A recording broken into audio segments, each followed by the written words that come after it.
একটা আজানের জন্য আজান দিলে আবার বলছেন অনেকে কষ্ট পায়, আবার দিতাম আজান।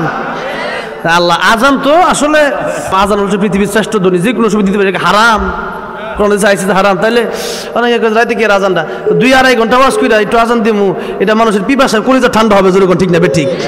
কারি উবাইদুল্লাহ রহমতুল্লাহ আলী আজানটা দিতেন রেডিওর সময়, যে আজানটা, হে আজানটা আমি গাড়ি হেরাই যখন উঠতেছি তখন মসজিদে বেলাল একটা আছে, তো হ্যাঁ না ইমাম সাহেব আবার বাংলাদেশের কথা বলছেন, বিদেশে অনেক বাংলাদেশের ইমাম আছে, আমরা তো কদর করতেই না, এরা লইয়া জায়গা সব বিদেশে, কাতারে প্রায় মসজিদে ইমাম বাংলাদেশের, কথাটা বুঝছেন। আমিও কাতারে তারাবি পড়াই, তেয়ামুল লাইল পড়াই রমজানে।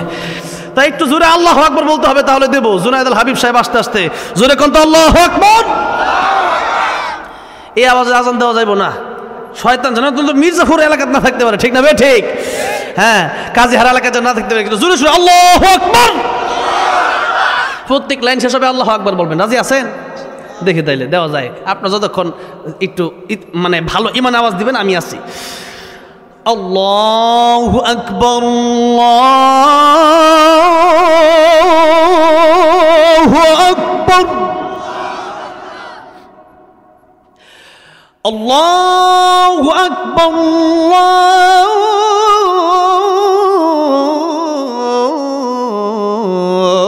আল্লাহু আকবার। আশহাদু আল্লা ইলাহা ইল্লাল্লাহ,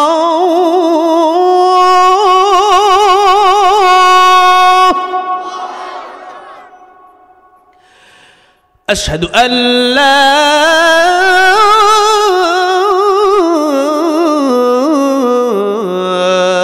ইলাহা ইল্লাল্লাহ,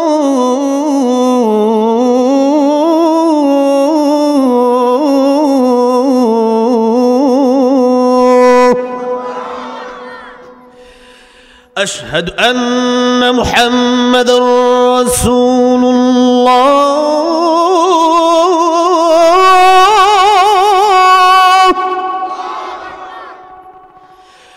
أشهد أن محمدًا رسول الله।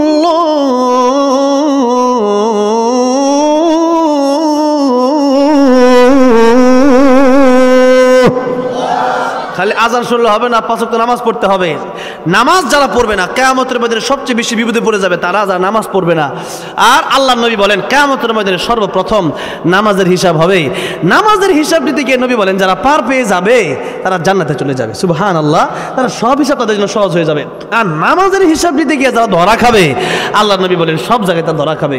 এই যে নামাজ আমরা ঠিকভাবে যদি না পড়তে পারি তাহলে মনে করেন ওয়াজায় লাভ নেই। ওয়াজায় লাভ আছে? নামাজটা না পড়ি তাহলে ওয়াজায় লাভ কি? একটু আগেই বলছি ক্বালু লাম নাকু মিনাল মুসাল্লিন। মানুষ ও নারে তাকবীর, নারে তাকবীর। জুনায়েদ আল হাবিব সাহেবের আগমন, বন্ধু হয়ে পড়ছে স্টেজে, আর কথা চলে নাকি? হ্যাঁ হ্যাঁ, আনোয়ার খান নগদ 5,000 টাকা আল্লাহ দান কবুল আর মঞ্জুর করেন, জোরে করে আমিন। আলহামদুলিল্লাহ, প্রায় 3-4 লাখ টাকার মতো হইব মনে হয়, শীত যাই না। একজন তো আমার প্রধানমন্ত্রী আমার আঙ্কেলের ছেলে তো 1 লাখই দিয়ে দিছে। এই সবসময় তারা দেয়, তারা যারা বেশি দেয় সবসময় দেয়, আর যারা দেন নাই এরা পরে দিবেন ইনশাআল্লাহ। আমার ভাই জুনায়েদ আল হাবিব সাহেব ইনি চলে এসেছেন। ও আচ্ছা, মুফতি আমাদের এখানে একজন আলেম আসছেন, দিল খোলাসা জাহিদ খান, ও আলেমদের সাথে ভালো সম্পর্ক। উনি একটা বই, যে কথা হীরার চেয়ে দামি, মানে অনেক আমলের অনেক দামি দামি কথা, আরও বই লিখছে। হ্যাঁ, আমি যদি কি এটা মানে এতিম হতাম, এরপর আরও বই লিখছে আমি যদি শহীদ হতাম, অনেক বড় বড় বই লিখছে। কিছু বই নিয়ে আসছেন, আপনারা এই কিতাবগুলো সংগ্রহ করবেন, পড়বেন, ইনশাআল্লাহ অনেক ফায়দা হবে। ওনার কাছ থেকে আপনারা নেবেন না 100 টাকা করে। হ্যাঁ, 100 টাকা করে, 100 টাকা আর কি, একটা বইটা নিয়ে যাবেন ইনশাআল্লাহ। আমি দেখছি কোরআন হাদিস ভিত্তিক অনেক সুন্দর আলোচনা উনি লিখেছেন কিতাবগুলোর ভিতরে। সুমাইয়া 500, জুবাইর আমার নামে একজন 500। আল্লাহ জানার বরকত দিও। আমার জন্য হাবিব ভাই চলে আসছেন, অসুস্থ, বেশি কষ্ট দিবেন না ইনশাআল্লাহ। মানে যতক্ষণ থাকবে, কণ্ঠ তো সুন্দর, বুঝছে না? আলোচনাও সুন্দর, সারা দেশে আলোচনা করে। সেই কিশোরগঞ্জ থেকে দিনে মাহফিল ছিল, সেই অনেক অত্যন্ত কষ্ট করে আসছে। জুনায়েদ আল হাবিব আমার ভাই অসুস্থ, আল্লাহ যেন শিফায়ে কামেলা আজলা নসিব করেন, জোরে বলেন আমিন। সারা বিশ্বময় আমার ভাইয়ের কণ্ঠকে আল্লাহ কবুল করেন, জোরে বলেন আমিন।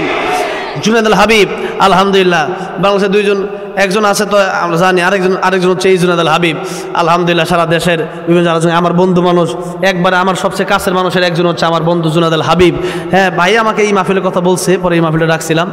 তো আলহামদুলিল্লাহ ভাই আসছে, আলহামদুলিল্লাহ অনেক আগেই আসছে, খাওয়া দাওয়া করে এখানে আসছে। তো আপনারা ভাইয়ের জন্য দোয়া করবেন, আমাদের জন্য দোয়া করবেন, আল্লাহ যেন আমাদেরকে হ্যাঁ আপনাদের খেদমত বেশি বেশি করার তৌফিক দান করে, জোরে করেন আমিন।